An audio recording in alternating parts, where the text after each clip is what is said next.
J'espère qu'on m'entend bien.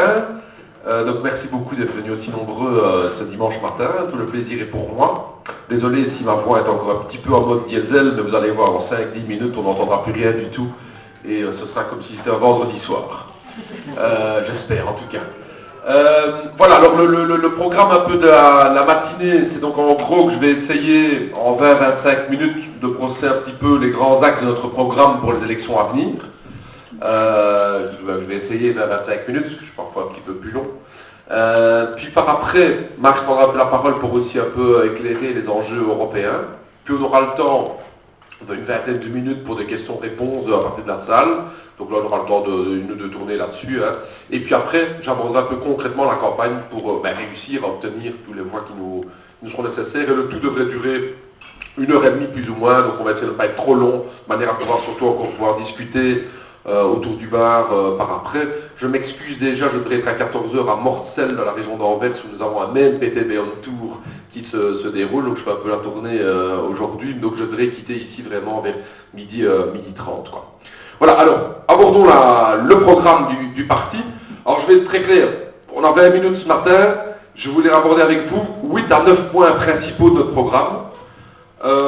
Mais pour ceux qui seraient intéressés d'aller un peu plus en profondeur, vous avez ici disponible au stand l'ensemble de notre programme, aussi disponible sur Internet, qui comporte 839 points de programmes différents.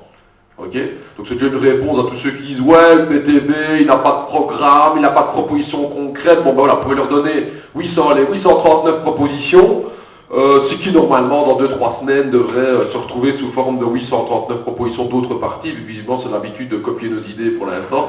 Et semaine, vous pouvez transmettre, nous, il n'y a pas de copyright chez nous. Donc voilà, si jamais vous avez, je ne vais pas le citer ici, les partis en question, mais vous voyez de qui je veux parler, vous pouvez leur donner notre programme. Nous, on est généreux. On est la gauche généreuse, donc ils peuvent prendre notre programme. Mais donc 839 points de programme, je ne vais pas aujourd'hui les aborder, parce que sinon on était parti pour une conférence de 2 jours. Bon, on a à manger, ça c'est déjà positif, mais bon, ça me paraissait quand même un petit peu long quand même de faire 2 jours avec ça. Donc je ne vais aborder qu'avec vous que 3 axes principaux. Et donc les 3 axes principaux du programme sont, c'est ce qu'on voit de ce côté-là, ouais, de toute la salle on voit ici. Donc ce sont les 3 axes avec lesquels nous voulons aller avec les élections. C'est 1, le pouvoir d'achat. Et nous avons des revendications en la matière. 2, la justice fiscale. Et 3, la révolution climatique et sociale. Ce sont pour nous 3 axes majeurs de la campagne et je vais vous expliquer un petit peu en détail nos points de revendication spécifiques sur chacun de ces axes de combat. Et pour ça, rien de tel qu'une petite vidéo pour illustrer un petit peu le propos et dire un petit peu ce qu'on pense. Donc sur la question du pouvoir d'achat et la justice fiscale, voici en concentré ce que le PTB en pense et que nous voulions à tout prix apporter chez M. Charles Michel, parce que visiblement il n'a pas la même priorité que nous. Voilà, donc on peut allumer la vidéo et mettre le son à fond. Et donc que ça vous plaise ou que ça vous plaise pas, 76 000 personnes aujourd'hui travaillent, ne travaillaient pas hier, c'est plus de pouvoir d'achat, c'est plus de liberté, c'est moins de pauvreté pour des familles, pour des dizaines de milliers de familles. On a entendu donc un Premier ministre et un député libéral nous dire que tout va de mieux en mieux, le chômage diminue, la création d'emplois augmente, les affaires sociales se portent bien, et sérieusement, vous habitez sur quelle planète, quoi? Non, sérieusement, non mais allô la Terre, ici Oxo, c'est pas possible, quoi! Est-ce que vous vivez un petit peu la même réalité que nous vivons quand nous sommes dans les quartiers? On le sent, les gens ne vivent pas ça. Les gens ont de plus en plus de mal à nouer les 2 bouts. Les gens perdent leur emploi à Caterpillar, à ING, lundi on va annoncer. Mais vous vivez où, s'il vous plaît?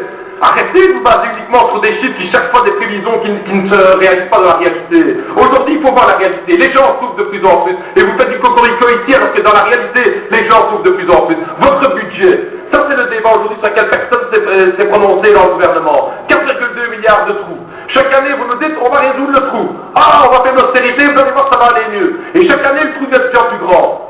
Alors, non, arrêtez de dire qu'il n'y a pas d'argent ici en Belgique. Nous avons fait hier notre top 50, monsieur le Premier ministre. 50 grandes entreprises qui ont pignon sur rue en Belgique payent 2,7% d'impôts, alors que nous, les travailleurs, payons 40%. 6,9 milliards d'euros qui devraient aller dans les caisses de l'État et qui n'y vont pas. Allez chercher l'argent de ces entreprises chez les riches, mais arrêtez de venir chercher l'argent dans nos poches à nous. Nous, on a assez donné, on va mener le combat et on va faire reculer le Premier ministre.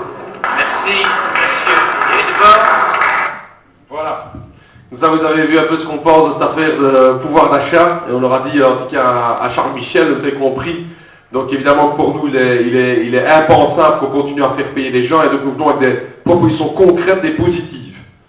Premier axe important pour nous comme PTB, la pension minimum à 1500 € net. C'est pas normal. Dans un pays, et je viens d'en discuter encore tout à l'heure avec 2 ou 3 personnes. À votre avis, combien est-ce qu'on paye en moyenne ici en Belgique pour une maison de repos?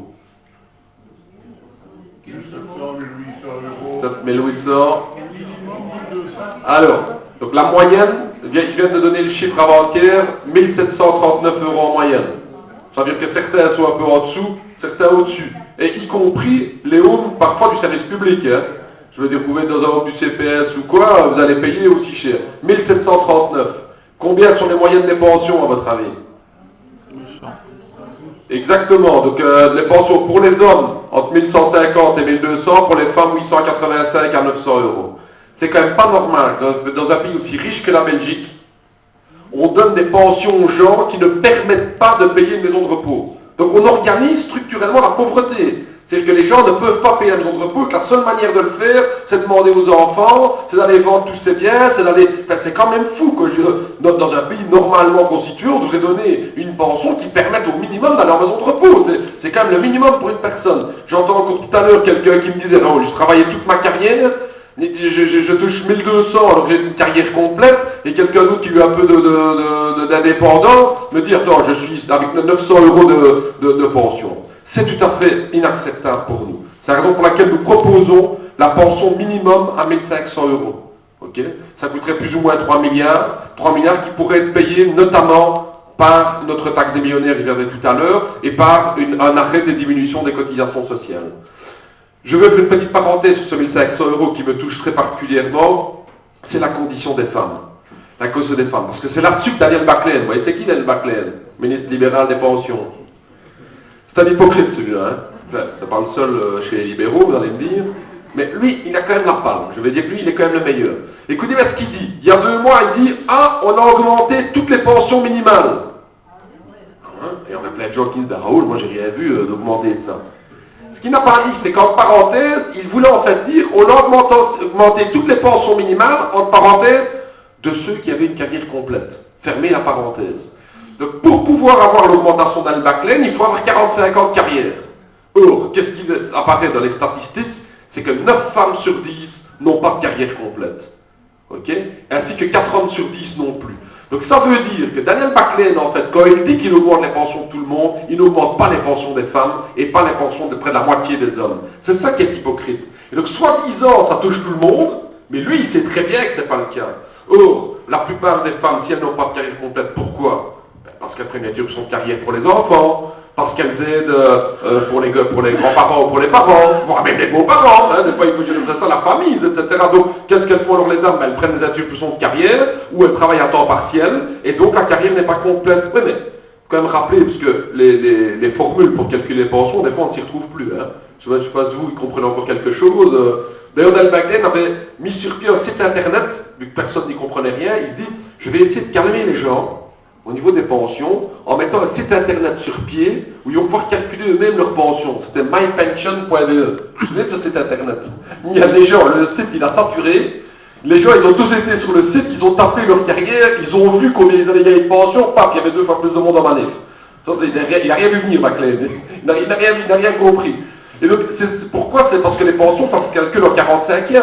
Donc, quand une dame, ou quand un monsieur, mais quand une dame plus particulièrement a 36 ans de carrière, par exemple, ou 33 ans de carrière, ben, ta pension, c'est 33-45e que tu vas aller toucher. Et donc, c'est une des raisons pour laquelle nous proposons aussi que pour les femmes, avec la journée du 8 mars, on a proposé la réduction de la carrière complète de 45 à 40 ans. Hein, ce qui permet alors, effectivement, pour les carrières plus courtes, ce que les dames font pour aider la famille, c'est pas parce qu'elles ont envie de partir en vacances, je veux dire, aux Canaries, c'est pas ça l'affaire. Eh bien qu'on permette avec les 40e d'avoir des pensions plus élevées aussi pour les femmes. Donc ça c'est notre première revendication pour les pensions, pension minimale à 1500 € et carrière complète à 40 ans pour les femmes. Deuxième axe important, le prix des médicaments. Attendez, ça ne peut pas continuer comme ça. Hein. Je veux dire, vous savez, nous avons les maisons médicales avec le PTB, où nos médecins, où nos infirmiers, où nos assistants sociaux travaillent pour une médecine gratuite et de qualité. Mais beaucoup de patients viennent trouver nos médecins pour dire, docteur, dites-moi, dans les 3 médicaments que vous m'avez prescrits, dites-moi les 2 les plus importants, je ne sais pas payer le 3e. Ça ne peut pas continuer comme ça. Alors on a une proposition concrète, parce que vous avez remarqué, chaque fois, on a des propositions positives avec le PTB. On propose de mettre en place le modèle kiwi. J'ai entendu parler du modèle kiwi. Le kiwi, donc c'est pas le fruit, hein, c'est l'oiseau, hein, c'est le petit oiseau mais qui ne sait pas voler, hein, donc c'est le seul oiseau en politique qui ne sait pas voler. Et le modèle kiwi, c'est quoi? C'est très très simple. C'est comme une commune. Quand une commune veut faire construire un rond-point quelque part, elle fait une adjudication publique, un appel d'offres. Voilà, nous voulons un rond-point 5 mètres de diamètre ou 6 mètres de diamètre, des baies rouges, des baies grises, un peu de plantes au milieu, etc. Sens giratoire, vers la gauche, hein, toujours, hein, ça va bien. Qui veut nous construire? Ouais, pas vers la gauche, on va aller dans l'autre sens, sinon ça va être le bordel. On est toujours à gauche de quelqu'un, hein, mais... Et donc, qui veut construire ce rond-point le moins cher possible? Et les entrepreneurs de la région, ou pas de la région, hein, des fois, mais avec l'Europe, c'est de plus en plus mondialisé, remettent offre au niveau de la commune. Et le moins cher, la meilleure qualité, et tout, c'est lui qui remporte le marché. Et bien nous, on propose de faire la même chose au niveau des médicaments. Au niveau des médicaments, on propose qu'un comité scientifique indépendant détermine, par exemple pour le paracétamol, telle molécule active, tel packaging, voilà, toutes les caractéristiques, quelle est la multinationale qui veut construire le moins cher, parce que dans le monde de la médecine et des médicaments, c'est que les multinationales, quelle est la multinationale qui veut produire le paracétamol le moins cher possible? Et donc on fait jouer la concurrence avec toutes ces grandes entreprises. Vous voyez un petit peu le principe? Eh bien ce principe-là, c'est pour ça que ça s'appelle le modèle kiwi, parce que ça vient de la Nouvelle-Zélande. En Nouvelle-Zélande, ça a fait diminuer le prix des médicaments, écoutez bien, de 50 à 90%. 50 à 90%. D'ailleurs, il est partiellement même appliqué aux Pays-Bas. Je ne sais pas s'il y en a qui vont parfois à Maastricht. En 10h et 18h, les amis, hein, je veux dire, dans le fond de la salle, toujours 2-3 dans le fond de la salle, je dis ouais, on y va. Donc je parlais sérieusement, hein, les gamins, hein, je vous vois bien dans le fond de la salle. Mais non, mais j'en ai aussi, hein, ce n'est pas ça la question. Mais donc, voilà, si tu te promènes à Maastricht en 10h et 18, tu vas à Kruidvat, Maastricht, tu rentres là-bas, tu achètes du paracétamol 4 fois moins cher qu'en Belgique. Pourquoi? Parce que là-bas, le modèle kiwi est déjà partiellement appliqué. C'est pour ça que le même produit, hein, c'est les mêmes médicaments que tu achètes en Hollande ou que tu achètes, je veux dire, en Belgique. Et la seule chose qu'il y a, c'est qu'en Belgique, c'est beaucoup plus cher parce que ces multinationales font beaucoup plus de bénéfices. Donc, nous, ce qu'on propose, c'est le modèle kiwi. Et ça permettrait d'épargner, parce qu'on dit souvent le PTB veut dépenser.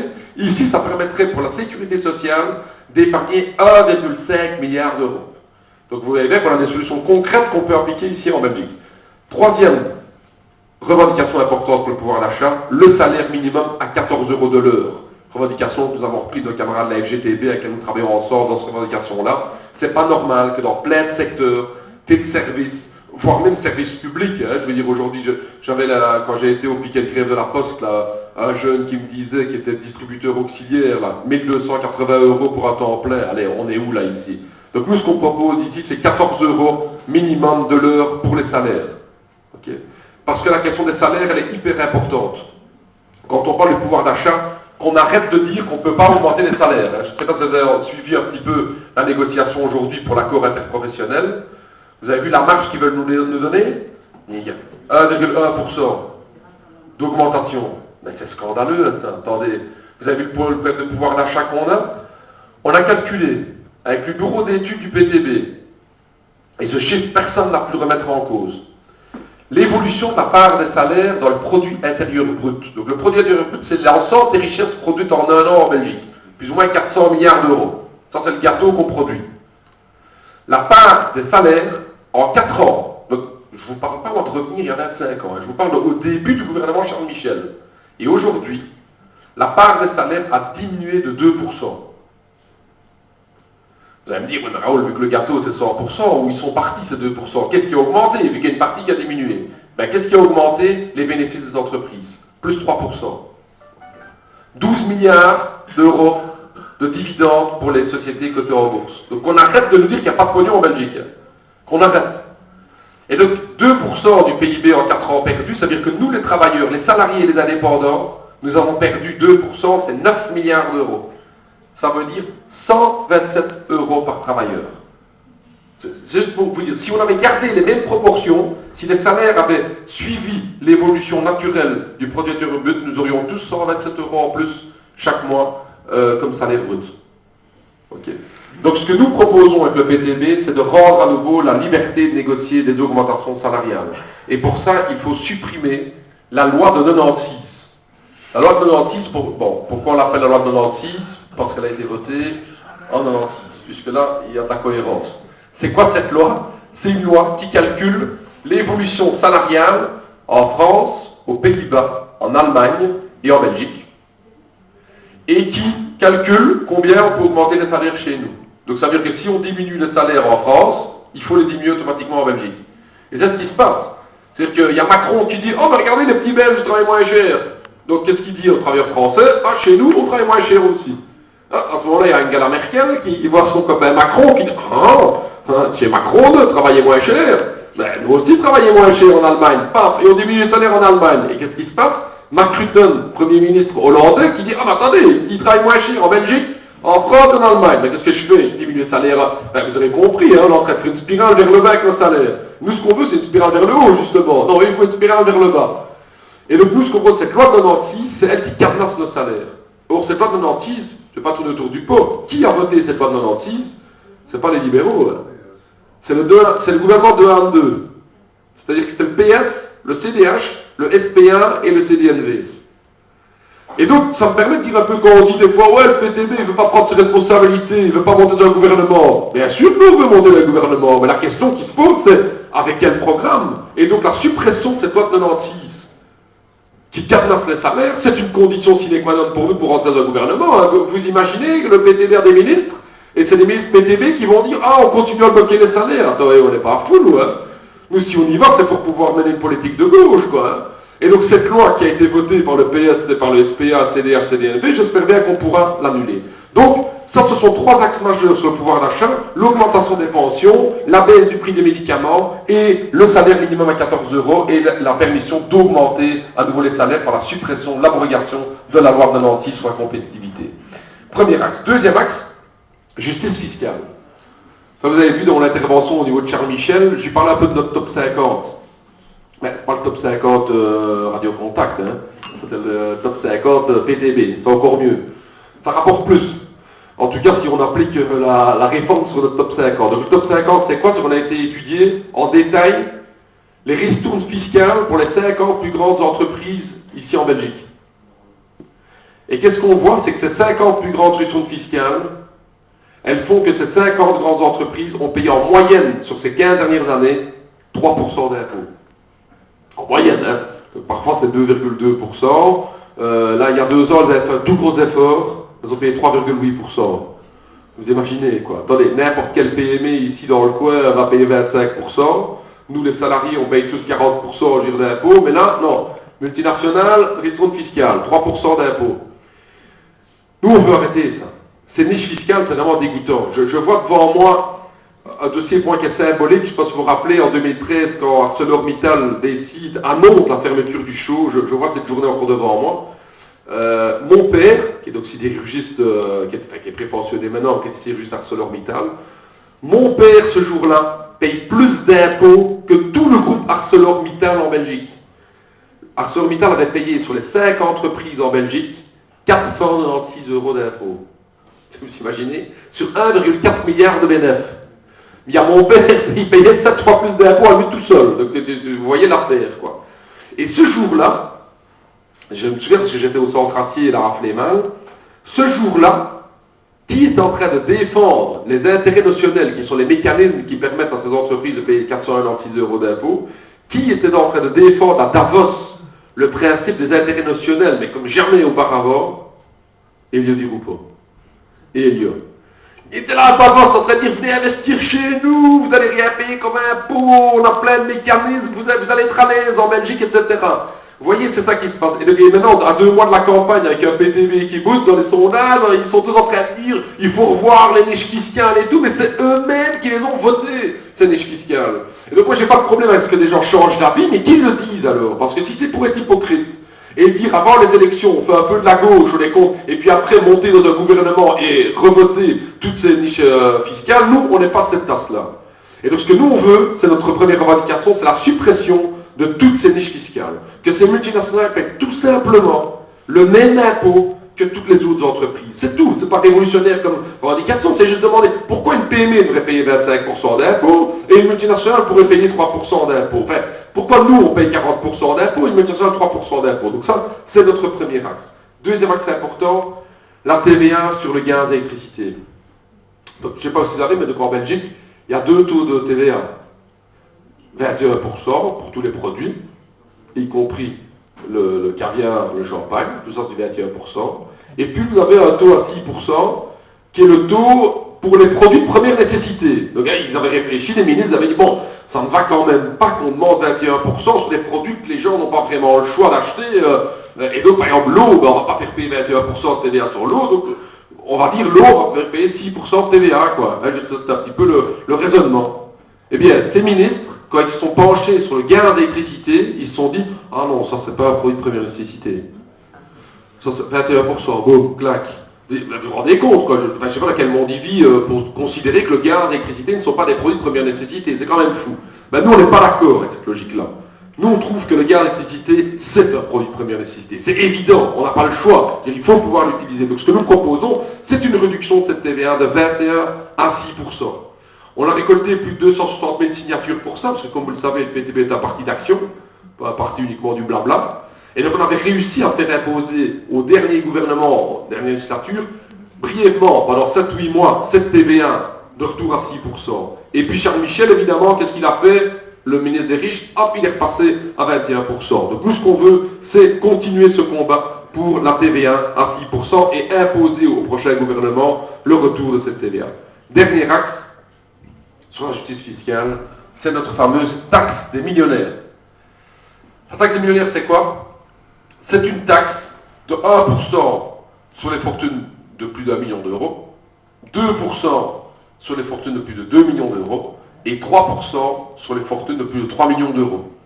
Et pour être sûr de ne toucher que les ultra-riches, on a mis 2 exonérations fiscales encore en plus, 500 000 euros pour sa propre habitation. Un peu logique, je veux dire, si t'as hérité, parce que voilà, tes parents ils avaient bien bossé et tout, t'as hérité d'une baraque, bon voilà, c'est de ta faute, je veux dire que tu l'as, tu vas pas payer encore plus là-dessus. Et 500 000 euros pour ce qui est du capital lié à l'activité professionnelle. Voilà, s'il y a un dentiste, tu veux dire qu'il y a un qui a tout son laboratoire, etc., etc. Donc en gros, on commence à taxer avec la taxe des millionnaires à 2 millions d'euros. Donc normalement, ça ne devrait pas toucher trop de monde ici dans la salle. Il y a toujours un, dans le fond de ça, il y a toujours un, camarade, mets-toi à l'aise, franchement, tu peux aider à la campagne si tu veux, un petit soutien toujours bienvenu, mais sinon, voilà, et c'est important pour nous, c'est qu'on touche que les gens, parce que Bart de Wever m'avait répondu au Parlement, ouais, mais vous voulez toujours taxer la classe moyenne. Et c'est vrai que beaucoup de ces mesures fiscales, quand ils disent qu'ils veulent toucher les riches, les libéraux, même les socialistes et tout, finalement, qui est-ce qui touche? C'est les familles qui ont eu où madame et monsieur travaillaient, qui ont pu un petit peu mettre de côté, etc. C'est eux qu'on va toucher. Mais c'est pas eux les riches. Hein. Eux, ils ont travaillé pour leur patrimoine. Hein. Je veux dire, ils ont bossé comme jamais vu. Hein. Non, nous, ce qu'on veut toucher, c'est les super riches. Et c'est pour ça qu'on a défini notre impôt, la taxe des millionnaires, pour ne toucher que les millionnaires en euros. Alors, vous allez me dire, mais Raoul, c'est combien de monde, ces millionnaires ici en Belgique? Écoutez, je vois encore devant moi, parce que je travaille beaucoup là-dessus avec Marco Vanès, qui est notre député, qui est avec moi au Parlement. Et donc avec Marco, c'est lui qui est notre responsable et notre expert en fiscalité. Il a écrit tout un livre que je vous conseille de lire, qui s'appelle « Les riches aussi ont le droit de payer des impôts ». Et 3 jours avant de sortir son livre, il avait fait tous les tableaux et tout, et il y avait 2% de riches en Belgique, 88 000 familles. Et 3 jours avant de sortir son livre, il me sonne et me dit « Raoul, ouais, je suis vraiment dans le pétrin. » Enfin, il m'avait dit autre chose au téléphone, vous voyez ce qu'il m'avait dit. Hein. Il me dit « Raoul, je suis vraiment catastrophé. » Je dis « Qu'est-ce qu'il y a, Marco ?» Écoute, je viens de refaire les calculs, juste pour être sûr avant de sortir mon livre. C'est pas 2% de riches en millions d'euros qu'il y a en Belgique, c'est 3%. Et donc il a dû refaire tous ces calculs, tous ces tableaux, il a dû les réécrire pour mettre dans son bouquin. Ce qui montre bien qu'en Belgique, quand on dit que c'est la crise pour tout le monde, c'est pas vrai. C'est pas vrai. Des riches, de plus en plus. Et chaque année, entre 12 et 15 000 nouveaux millionnaires en Europe. Donc on arrête de nous dire qu'en Belgique, il y a la crise pour tout le monde, c'est pas vrai du tout. En Belgique, il y a de plus en plus de riches. Donc on propose, avec cette taxe des millionnaires, de les faire contribuer, et c'est une taxe qui rapporterait 8 milliards d'euros, dont une partie pourrait être investie dans les pensions, comme j'ai parlé tout à l'heure, et une partie pourrait être investie dans la banque d'investissement climatique, dont je parlerai dans la troisième partie, et ça me permet d'arriver à la troisième partie, qui est celle de la révolution climatique et sociale, et pour ça, une petite vidéo pour introduire le sujet au Parlement, avec... voilà. Wie gaat er opdraaien voor het redden van ons planeet? Dat is de politieke vraag die ons vandaag gesteld wordt. Qui va payer pour la nécessaire transition écologique de notre planète? Je vais être très clair, pour un parti comme le PTB, il n'est pas question que ce soit les travailleurs, que ce soit les jeunes, que ce soit les allocataires sociaux, que ce soit la classe moyenne qui paye pour cette nécessaire transition écologique. C'est une question hyper importante. Parce qu'aujourd'hui, la question n'est pas si est-ce qu'on doit mettre à l'agenda la question de sauver notre planète, vous êtes obligé de le faire sous la pression de la lutte. Laat ons aan herinneren dat in de plannen van de regering, dans votre déclaration gouvernementale, monsieur le Premier ministre, il n'y avait pas beaucoup sur l'écologie. Dans votre fameux pacte d'investissement de 150 milliards d'euros, l'écologie, on ne parlait pas beaucoup. Hein. Mais là, maintenant qu'il y a la lutte, maintenant qu'il y a des dizaines de milliers de jeunes qui sont en rue, allez, laissez parler, mais on n'aime pas, voilà, vous êtes nerveux les libéraux, vous êtes nerveux, parce que vous n'avez pas unir cette lutte. Elle vous fait peur cette lutte des jeunes, hein. Vous dites que vous êtes avec eux, vous ne savez pas bien quoi faire. 150 milliards. Voilà, on peut même pas parler ici. Est-ce qu'on peut parler? Wacht een beetje. Dat is zo. C'est vous en parlez? Maar laat u meneer Hedebout toch aan het woord. Voilà. C'est incroyable. On peut quand même dire des vérités ici. Je dis uniquement que ce n'était pas une priorité, et que c'est obligé, sous la pression des jeunes de la rue, d'en faire une priorité. Maar de vraag is, wie gaat betalen? Wie gaat betalen? En daar is geen sprake voor dat de gewone man daarvoor betaalt. Een studie in Frankrijk duidt door de kaart dat met wat Macron nu gedaan heeft in Frankrijk, dat de rijkste 40 keer meer vervuilen dan de armsten. Une étude française démontre clairement que les riches polluent 40 fois plus que les plus pauvres. 40 fois plus. Que la taxe carbone que M. Macron a introduite coûte 4 fois plus aux ménages aux revenus les plus faibles. 4 fois plus par rapport à leur rentrée. Donc tout ce qui est fiscalité, comme on la demande aujourd'hui, va toucher essentiellement les plus faibles. Et d'ailleurs, on a ici une résolution qui a été votée presque par l'ensemble des partis, NVA, MR, PS, Écolo, etc., CDMV, CDH. Il est rien pour dire quoi? Et je cite, une résolution que nous n'avons pas votée évidemment, au point 24, qu'il faudra œuvrer au niveau européen en faveur de l'instauration d'une contribution carbone. Daar gaat het door. Niks de démagogie écolo. Il ne faut pas être nerveux comme ça. C'est le vrai débat. C'est le vrai débat des écolos. Est-ce qu'on fait payer les gens, oui ou non? Et donc, cette libération, c'est un vrai débat. C'est un vrai débat. Récupérer. Faire payer les gens, ça ne vous pose pas de problème, M. Miller.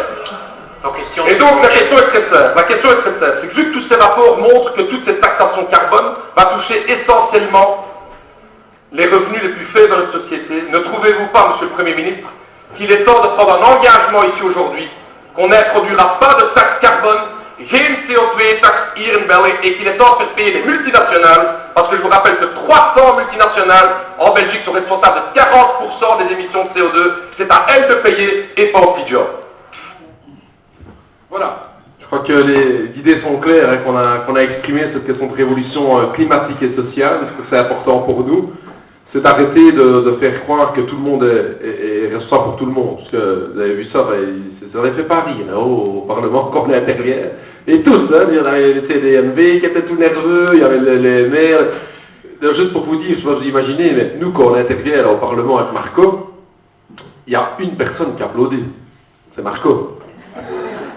Vous voyez un petit peu l'affaire, quoi. Et quand c'est Marco qui intervient, il y en a un qui applaudit, c'est moi. Pour le reste, il y a 148 députés qui sont là, qui tirent la gueule, quoi. Oui, donc voilà, rien que pour ça, c'était quand même bien si on pouvait, avec Nadia, etc., je veux dire, être 5-6 au Parlement après le 26 mai, ça nous permettrait d'un peu plus d'être en groupe, quoi. Parce que ici, nous, on intervient. Ouais, vous savez tout, encore mieux. Parce que nous, on est toujours obligé de faire. De toute façon, nous, quand on intervient, vous avez remarqué, nous, on n'intervient pas pour les convaincre eux, on intervient avec dans notre tête le peuple qui va pouvoir nous voir à travers les vidéos. Donc, on doit se concentrer en train de se dire comme s'il y avait 10 000 personnes qui étaient dans la salle en train de crier, ouais, en train de lutter. Mais en fait, non.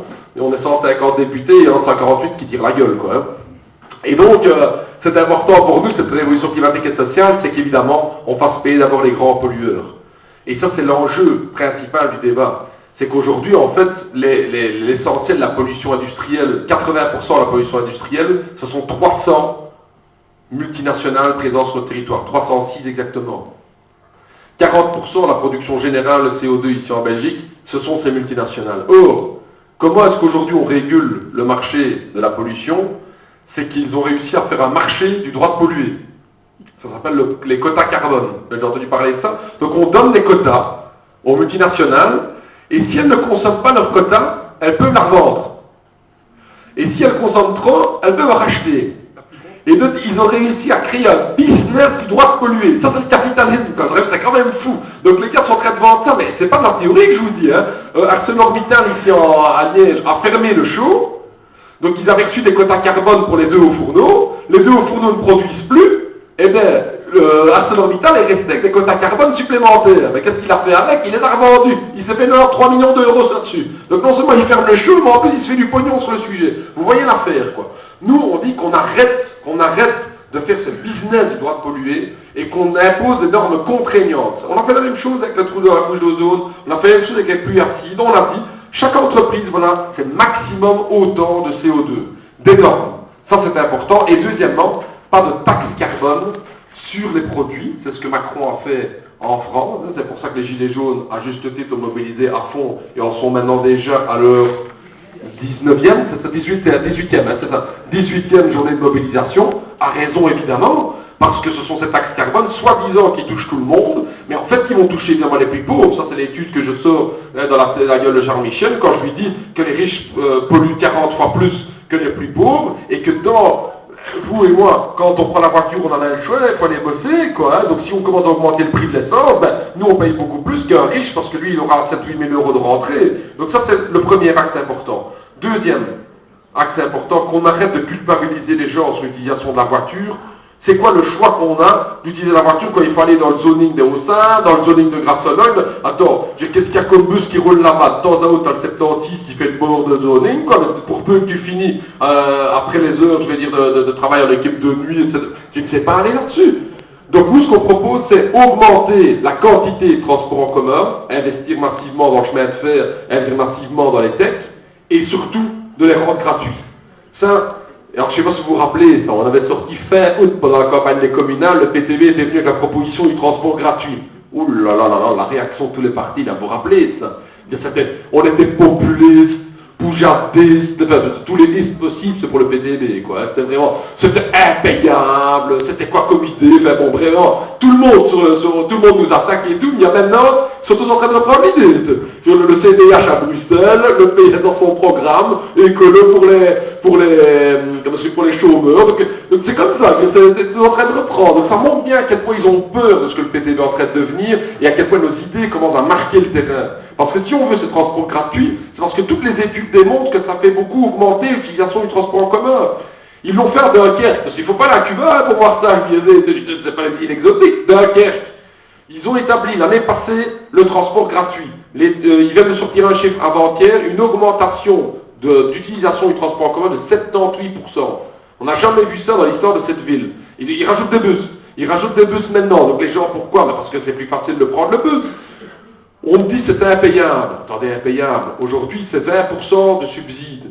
80% de subsides pour le transport en commun. Il n'y a que 20% qui sont les abonnements à les tickets. Fait qu'il faut juste rembourser les 20% supplémentaires. En plus, vous avez des frais en moins. Il n'y a pas plus moyen de contrôleur, il n'y a pas la billetterie, il n'y a pas... Donc tout ça est vraiment payable. Même le Luxembourg l'a fait.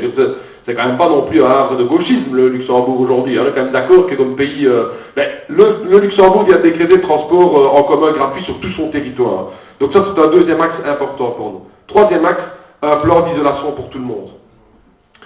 Là, donc le GIEC, ce qui est le panel international des scientifiques, nous disent qu'il nous reste 10 à 12 ans devant nous pour éviter l'effet d'emballement, pour rester sous les 1,5 degrés centigrades. Pour ça, on doit réaliser pour 2030 50% d'économie énergétique. On n'y arrive pas aujourd'hui. On va droit dans le mur. Pourquoi? Parce qu'on compte sur le fait que les gens eux-mêmes vont avancer l'argent pour payer l'isolation de leur maison. Mais les ministres et tout, dans quel monde ils vivent? Je veux dire, tout le monde n'a pas forcément l'argent pour payer ça. Tout le monde n'a pas... C'est ça le problème. Et donc ce que nous on propose aujourd'hui, c'est qu'une banque d'investissement climatique permette le système du tiers payant.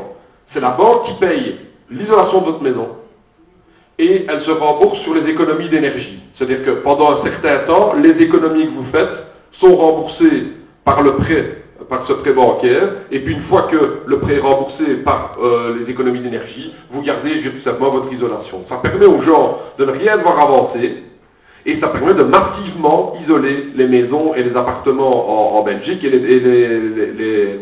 les bâtiments publics. Donc pour ça, nous proposons que 2 milliards par an de taxes des millionnaires renflouent cette banque d'investissement climatique qui permettrait d'aider justement dans les investissements. Voilà. Donc je vais en rester là donc pour les 3 axes. Je vous rappelle, axe majeur, le pouvoir d'achat, pour laquelle nous demandons la liberté de négocier des hausses salariales. Nous demandons évidemment la question de la baisse des prix des médicaments. Nous proposons, et la question de la pension à 1500 €, nous proposons comme deuxième axe majeur la justice fiscale avec la fin des niches fiscales pour les multinationales, la TVA de 21 à 6% sur les gaz d'électricité et la taxe des millionnaires. Et nous proposons ici notre révolution climatique sociale qui fait payer les vrais grands pollueurs par des normes contraignantes, le transport en commun gratuit et les innovations pour tout le monde. Voilà, ce sont 9 points de programme sur de 839, mais avec un tel point de programme, nous allons pouvoir nous battre pour le bien-être des travailleurs et pas pour ceux des plus riches. C'est à eux de payer cette crise et pas au travers. Je vous remercie de m'avoir écouté.